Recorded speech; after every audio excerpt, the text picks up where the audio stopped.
What's up everybody, and thank you for joining me for another video. My name is Whack4863, but you can call me Whack. In today's video, we're going to take a look at the 2.5 PC update. Now, for those of you that are on console, this is not coming to you yet, but this is a look at the future. For those of you that are on PC, this is already uploaded, so you can download this update at any point in time. I happen to be downloading it right now. It is a huge update. It is 37 gigs for me to download it, so I will not be showing gameplay for that today because my hamsters are running as fast as they can to get it downloaded, and it's just not fast enough. But I did want to jump into the patch notes, the highlights, the whole 9 yards. This patch note list is absolutely humongous. I'm not going to be able to cover everything in this video, but I'm going to highlight what I think is the most important and what I think you guys will notice the most. So the first thing on here is server transfers are now enabled. This is something that I know a lot of you have been waiting for, hoping for, wishing for, and wanting. So Merry Christmas, here it is. You can now transfer your character between servers. Now, for official servers, you can transfer PvP to PvP, you can transfer PvE to PvE, PvEC to PvEC, and I believe you can also go down. So if you're on PvP and you want to go to PvEC, you can do that. If you're on PvEC and you want to go to PvE, you can do that. I don't believe you can go up the chain. If you're on PvE, I don't believe you can go to PvEC or PvP, but I could be wrong on that. That was the initial thought process when Funcom launched this, so I think that they have stuck with that, but I haven't been able to test it myself. Now, I will be doing a video just about server transfers, and I'm going to really look at it and give you my opinions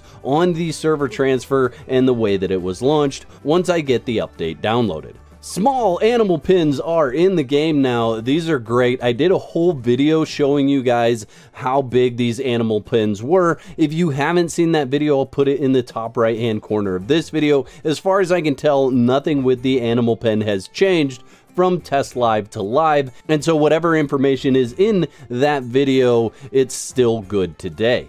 They've added the ability to display sheathed weapons both on your character and on your Thrall. So if you want to display the weapon that you used last, you'll be able to do that. I do believe later on in the patch notes it says this is a toggleable setting. At least for the Thralls, it may be a toggleable setting for your character too. So if you don't want to see that, there should be a setting that you can find in order to turn that off. They did a whole bunch of balances, changes, overhauls to a whole bunch of different weapons.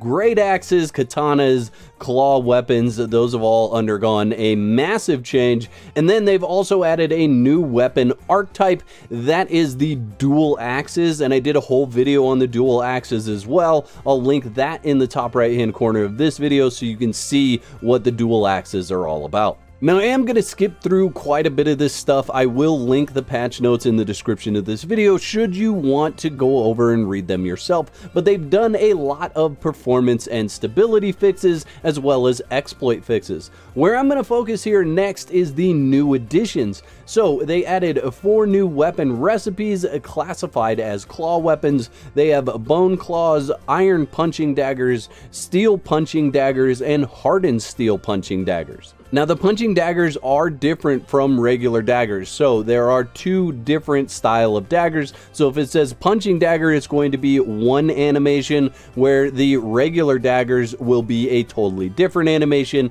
So the new animation comes with the punching daggers or the claws. It does not come with all daggers. Frost smithing has now been expanded to include more weapon types: great axe, arrows, maul, war axe, daggers, and shield and spear. Now, one thing that's interesting to me about this, at least when I was playing it on Test Live, was the fact that they left the Black Ice Sword and the Black Ice Broadsword in the game and added a greatsword. When I initially saw the broadsword, I thought that they had coded it where it needed to be a greatsword, but that doesn't does not seem to be the case. I'm still baffled by the fact that there's 2 one-handed swords that you're able to craft with frost smithing. But I will do a video later on down the road showing you guys all these new weapons. They do look absolutely amazing. I am very excited for the greatsword. Even though I haven't been using great swords for a while, I may pick them back up and check them out, and I'll explain that a little bit later on in the video.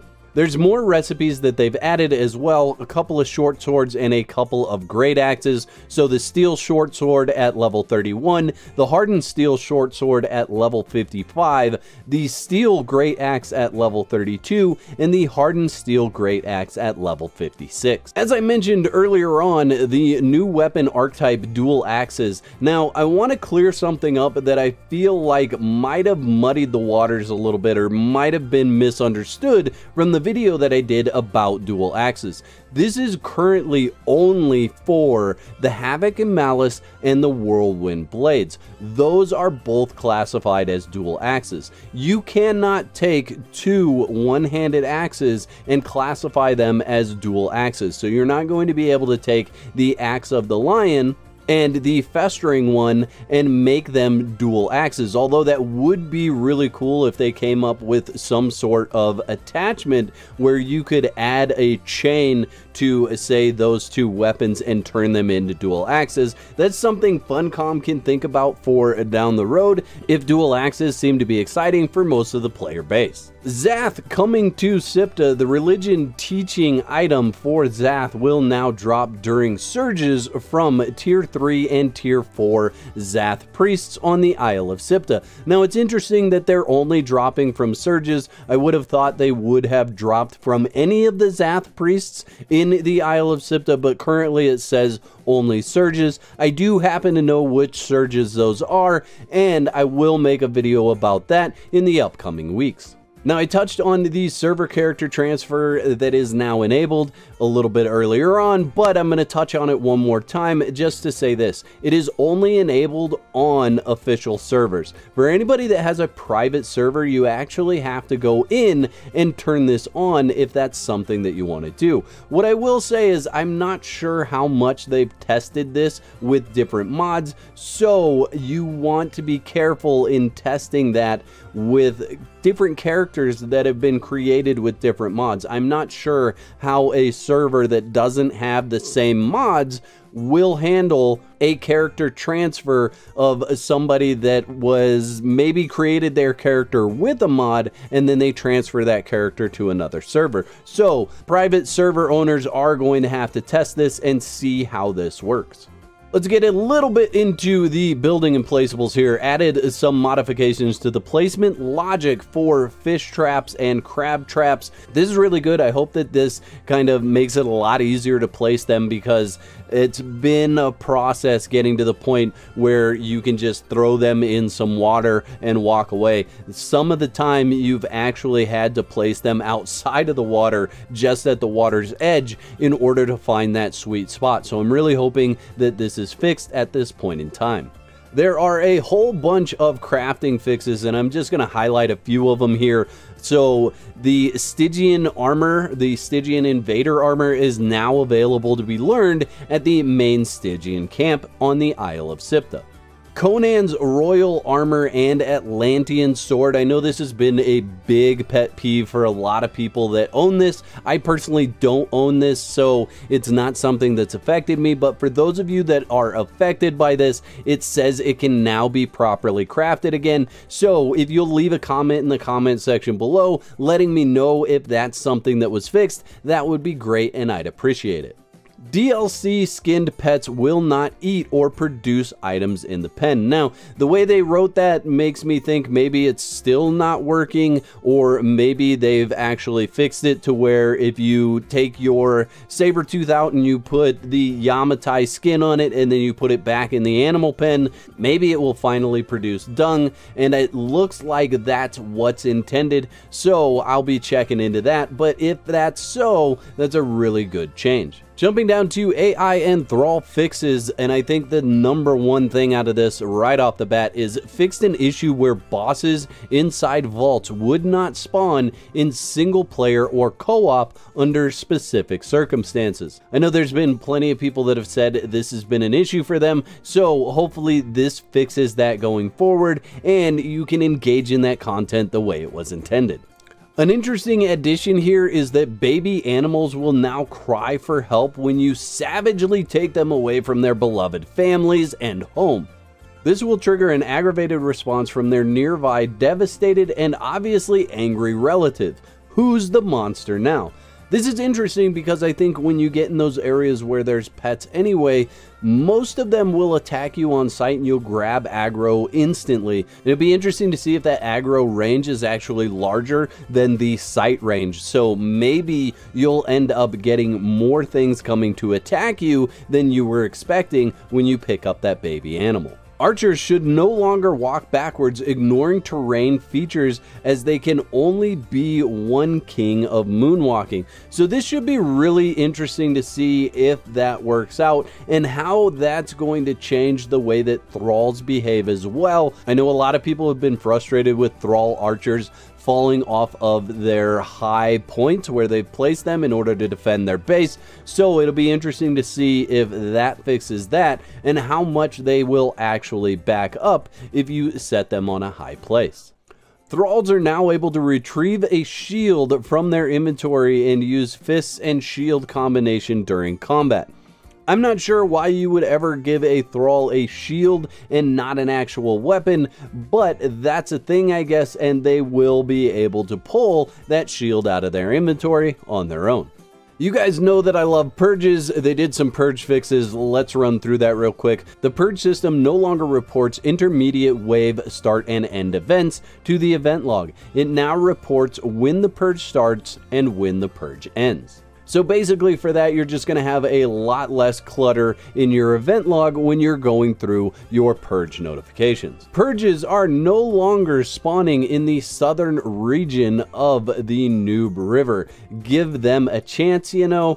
I don't know about this one. I mean, it's a brutal game. It's supposed to be barbaric. Do you guys think that they needed to remove purges from the southern region of Noob River? I do think that they needed to maybe move some of the purges that could come all the way down to the river, like the cultist purge that can basically go all the way down to the river. However, I think removing them from the river area, we may see some unintended consequences from that decision, but that's the way it is right now. So if you're looking for a purge and you're built on the southern region of Noob River, it's likely that you will not see a purge come. Fixed a number of issues where the purge could target objectives protected by blocking volumes. Now, I don't know exactly what that means, to be totally honest with you. I can only speculate that what that means is that if you build a base inside a huge wall, they were spawning inside that wall. What I think this means is that they're trying to alleviate that so that they won't spawn inside the wall, they'll spawn on the outside of the wall and attack the wall first. But I could be totally wrong on this. I'm not 100% sure what that means exactly. There are a lot of balance updates here, so I'm going to run through these as quickly as possible. Two-handed hammers, their base penetration values have been increased by roughly 42%. Stamina cost reduced by roughly 20%. Increase the combo damage multiplier of the second to last heavy hit in the heavy attack chain. Pikes have received a balance pass, reduced the stamina cost of light attacks by 15%, and reduced the stamina cost of heavy attacks by 25%. Improve the timing of the final light attack movement cancellation. You can now move after this attack at the same point you could attack again. Two-handed swords received a balance pass. Now, you remember when I said I might start using two-handed swords again? This is the reason why. Increased hyper armor coverage for light attacks to extend to the point of being able to transition into a new attack. reduce the recovery time for the final attack in the light attack chain. Now honestly, I think they still need to pass on the heavy attack as well, because you can't just expect everybody to use the light attack in order to have that hyper armor. I'd like to see some hyper armor changes come to the heavy attack as well. But if you're really skilled, you could time a light attack for the time where an NPC is going to attack you, and essentially have the hyper armor because you used a light attack. This is going to be a very, very popular change that they've made here. Significantly reduce the crafting time for all bandages and healing potions. Basic potion crafting time reduced to 10 seconds. Crafting time for all potions have been reduced to 20 seconds. Basic wrap crafting time has been reduced to 5 seconds, and crafting time for all other wraps have been reduced to 10 seconds. This takes a lot of the waiting game, a lot of the grind out of getting your wraps and potions. This was devastating, I think, the most to solo and co-op players, because you couldn't start something crafting, log out, and allow the server to continue to run, and then when you get back on, all those things are crafted for you. Now, I'm mainly going to skip over the great axes, katanas, and claws, because I think each one of those deserves their own video to show you what those changes are. However, with the great axes, I do want to point out that some of those weapons, some of the great axes, actually retain the old move set. So if you enjoy the spin to win, you can still find great axes that'll allow you to do that. And those items are the Void Forge Great Axe, Trollbane, Ripping Great Axe, and the Beak. For the claws, I'm just going to go over the items that they've changed the animation for. These are either considered claws or punching daggers, whichever way you want to look at it or call them. But the Berserker's Fist Blades, Brittle Edge, Rip and Tear, Serpentis Chakram, Featherlight Chakram, Blood Moon Chakram, Black Claws, Claws of the Great Wolf, Bloodied Claws, Claws of the Wolf, Claws of Jebelsag, Bestial Claws, Knave's Knives, say that 3 times fast, Blood Moon Punching Daggers, Disease Spike, and Nimble Finger. All of those are receiving the new animation set. And then, as I told you in my video about the dual axes, both Havoc and Malice and the Whirlwind Blades have received the new animation, and they've tweaked the stats. They're actually more powerful now than they were if you crafted them before this update. So let's talk about bleeding real quick. First of all, healing potions no longer remove bleed effects. I'm perfectly fine with this change. I don't have any issues with it. You do heal through the bleed anyway, and it doesn't stop you from healing when you use a potion. And the next line there says, potion healing buff is now removed when non-bleed damage is received. Bleed effects applied by special weapons will no longer stack with bleed effects from combos and will no longer stack up multiple times. So if you ever picked up the Grey One's weapons and you went out killing things with that, you know you would get the 2 different bleed icons. That's not the way it's going to work anymore. It's all going to go to 1 bleed icon, so you essentially can't get 2 stacks of bleed on any target. Now here's where things with bleed get a little bit interesting. Reduce the base duration of bleed effects to 8 seconds, down from 20 seconds. So we're talking about a difference of 12 seconds. This should allow bleed effects to be shed more easily in PvP, while still allowing the same damage potential in PvE as long as the effect is maintained. Now, honestly, I'm not entirely sure why this change came about. I don't remember seeing anybody complaining about the fact that bleed lasted for 20 seconds, but I don't get a chance to look at absolutely everything, so maybe somebody was complaining about it, and this is the change that Funcom decided to make. There could also be more changes coming in the future, and this is just the start of those changes that are coming in the future, and this is the baseline for them. I don't know for sure. All I can do is speculate on the reason why they would make this change. To me, it feels like it came out of the blue. Let's go through some of the quality of life improvements here. They added an arrow as an outer face indicator when you are placing a building piece. So that will help you if you're standing on top of a wall, looking down, building your wall that's adjacent to where you're standing. This is going to help you figure out whether it's facing inward or outward. This is a really good change, and I like it. They added a small visual hint to in-world interactable objects to make them easier to be detected. Now, I haven't seen this in-game yet, so I have no idea what that small visual hint is, but I'll be interested to check that out. Added a new setting to change the color of the clan member health bars to better differentiate them from NPCs. The interesting thing will be how this affects PvP if you can differentiate from your teammates and other players. There's been a couple of new game settings added, and these are going to be things that everybody has access to. Always show health bars will cause the health bars of all entities in the world to always be visible within a certain distance. The other one is health bar max display range, controls the maximum range at which health bars are visible. Moving down a little bit further, added a new setting to display the health value of thralls and other NPCs on their health bars. Now, these three things are really cool, and I like the fact that you can toggle them on or off in order to customize your gameplay style and your experience. Now, there's an absolute ton under general bug fixes, and I'll just scroll down so you guys can see how big the general bug fix section is, but it is absolutely huge, and I recommend going over and reading it because the bug that you've been worried about may still be in here. And they know that it's absolutely huge if you look right here. Are you still reading this? Yes, good. Let's keep going. The big thing that's in this one that a lot of you guys will, I don't know, you'll be on the fence whether you like it, whether you don't like it.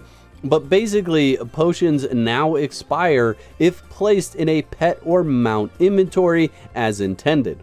This is one of those interesting things that's been around for a long time. If you put a potion into a pet inventory, it would stay there forever. And I'm mainly talking about like the potion of natural learning or the potion of bestial memory, those ones that have the very short timer that you want to use to reset your feats or your attributes. You could throw them in a pet and get them home so you had time to do that. Well, that's not possible anymore, which is an interesting mechanic, especially for the Isle of Siptah, where it's very difficult to learn the recipe in order to craft those specific potions.